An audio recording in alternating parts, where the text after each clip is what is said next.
Hello, everyone. Welcome to Draft Dreams, an Inside the Birds presentation profiling small school NFL draft prospects chasing their big dreams. I'm your host, Andrew DiCecco from InsideTheBirds.com, and I'm excited to start the series today with running back Sincere McCormick, a record-setting running back from University of Texas San Antonio. Sincere, can't thank you enough for joining us. How are you today? I'm doing good. Thank you for allowing me to be on this show. Absolutely. So before we dive in, I have to ask, your season ended a couple months ago. So what does your normal day look like for you as the pre-draft process has started from a training and conditioning standpoint? Well, first when I got here on, January 2nd, um, the first week was just getting accustomed to everything, how everything operate, what food you'll eat, what drinks you'll take. And, after that week, everything started picking up. So the training began and started getting a little bit more intense. We started to learn, more about what to expect when it comes to the combine. I wake up at probably like 8 o'clock in the morning, and I won't get back home till about 4 o'clock. So that's an all day thing, all the way till Monday through Sunday type of thing. So basically, I'm working out 45 hours a week, and my body's getting adjusted to it. With they have assistants like rehab, PT everywhere, things like that, just for you to take care of your body. So that's a blessing too as well. So from Monday through Saturday, I'm busy. I think that's important for everyone to know all the work that actually goes into this process behind the scenes. Now, where are you training? I'm in Dallas, training at Exos with Brent Calloway. Oh, cool. Are you training with any other prospects, or is it just kind of a one-on-one deal? No, it's kind of a little bit of different people from everywhere. Some people from Georgia, Alabama, Texas A&M. One of my own teammates is up here, Spencer Buford, one of my left tackle, and then some other guys. One of the guys I went to high school, DeMar Leal from Texas A&M. He's here, so I got those guys around me, and we're going through the process together. Cool. So you rushed for 1,479 yards, 15 touchdowns, also added 184 receiving yards. So I have to, as a junior, so what prompted you to sort of forego your senior season and elect to enter the NFL draft this year? Well, there was a talk and discussion, with my mom, my family, every time I come to a big decision like this. And, through my whole entire journey, especially, even from high school of, playing, I've been playing, I started as a freshman on varsity, and then, left high school early and began my, season in college as a freshman and started as a freshman. So, with all those decisions I had to make, I made it with my mom. My family got together. My mom told me, she was like, "You always wanted to play in the NFL. Why not, take a step closer to your dream?" And I sat back, looked at the numbers, talked to a couple of guys, talked to a couple of guys that's in the league, and talked to some of my friends, and they respected my decision. And and I trust myself. I always bet on myself, and I believe in myself in the most. So that's where it all came to when I talked to my mom, and we made that decision together. Now, you were a fairly highly recruited prospect coming out of high school. So what influenced your decision to decide to go to UTSA, and what were some of your other options? I had Colorado State, um, I think Memphis, and a lot of other ones I can't think of. This is so long ago, can't even think about it. But majority was Frank Wilson. He was my first big offer, or first offer in San Antonio, and we built a relationship over time, and I got a chance to know him, and spend quality time, and he gave me a chance to come in as a freshman and start and play, and keep the talent in San Antonio, because I also wanted to make a statement, like, you can stay home and you can play in front of your home team, hometown, be a hometown hero and stuff like that. So I did exactly that. And and UTSA only been around for 10, 11 years, so I definitely wanted to make a name for myself and my family, through my college journey. Now, I'm a draft analyst, so I watch college football all year round, every school. But, I think it's really special what you guys were able to build at UTSA. So for those who don't know, talk about sort of how you guys like you and Rashad Wisdom and those guys really helped build that program up, because, it had been sort of working its way into, what it became this year. But it was definitely something special. Yeah, Frank Harris as well is involved into that too. Frank Harris, me, Rashad. Spencer, all the guys that's in the San Antonio area. We also played against each other in high school, and we all came together. And we was gonna make this happen. I know we had a coaching change after my freshman year, and then we had Coach Traylor in the beginning. When we met him, we was like kind of iffy about him, but we gave him a chance. And then the culture he instilled into us, into the leadership of that room.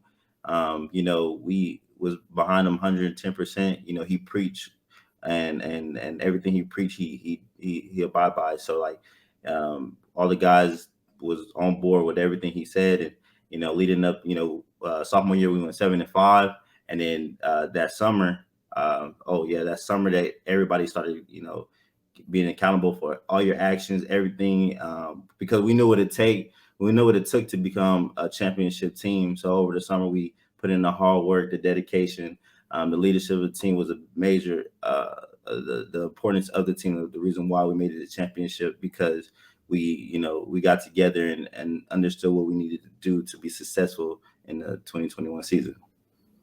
Now you're listed at 5'9", 205, but you're kind of billed as this power running back. Is that a reputation that you're proud of? And how did you learn to run with so much power and contact balance?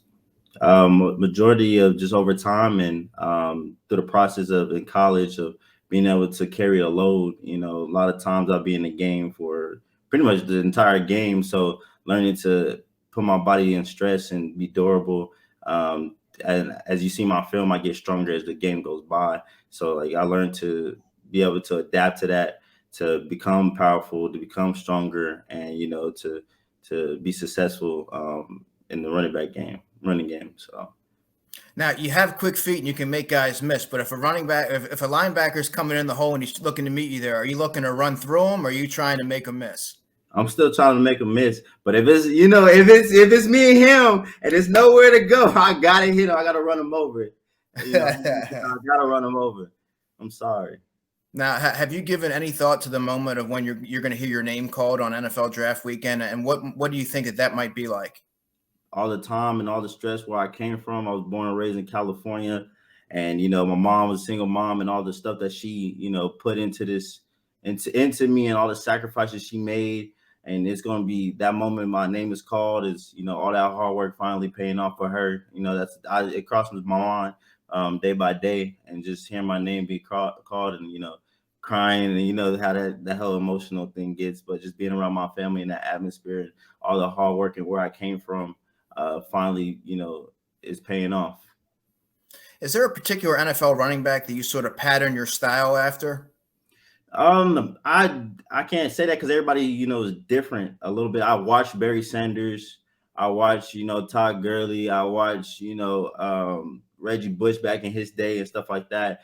And everybody has their own style to the game, and I believe when I come there, go to the NFL, that I have my own style and my own gameplay, because everybody mindset, everybody type is different, how they run and how they see the field. And I feel like I have my own unique type to when I'm running the ball. Yeah, that's certainly fair. Everyone has a unique style, and you certainly do. It's a pretty well-rounded skill set that you do have. So, but what about off the field, Sincere? What are some of the activities or hobbies that you have off the field that some might not know about? If you want to, catch me bowling anytime and get whooped in bowling, let me know. I like bowling. I'm into instrumental hip hop, jazz. I draw sometimes on my free time, like whatever I want, like whatever I think about. My little brother does the same thing.